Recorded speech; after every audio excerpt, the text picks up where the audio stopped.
പോറ്റിയെ കേറ്റിയെ parody പാട്ടിൽ കേസെടുത്ത് police. പാട്ട് മതവികാരത്തെ വ്രണപ്പെടുത്തുന്നുവെന്ന് എഫ്ഐആറിൽ പറയുന്നു. ഗാനരചയിതാവും ഗായകനും ഉൾപ്പെടെയുള്ളവരെ കേസിൽ പ്രതി ചേർത്തു.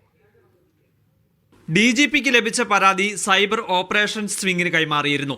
കേസെടുക്കാനാകുമോ എന്ന കാര്യത്തിൽ തിരുവനന്തപുരം സൈബർ SP-യുടെ നേതൃത്വത്തിൽ പ്രാഥമിക പരിശോധന നടത്തി. തുടർന്ന് നിയമോപദേശത്തിന്റെ കൂടി അടിസ്ഥാനത്തിലാണ് റിപ്പോർട്ട് തയ്യാറാക്കിയത്. പാരഡിപ്പാട്ടിൽ അയ്യപ്പൻ എന്ന പേര് ഉപയോഗിച്ചിട്ടുണ്ട്. ഇത് മതവികാരത്തെ വ്രണപ്പെടുത്തുന്നതാണ്. അതിനാൽ കേസെടുക്കാമെന്നാണ് SP DGPക്ക് നൽകിയ റിപ്പോർട്ട്. ഈ റിപ്പോർട്ടിന്റെ അടിസ്ഥാനത്തിലാണ് Thiruvananthapuram cyber police case register ചെയ്തത്.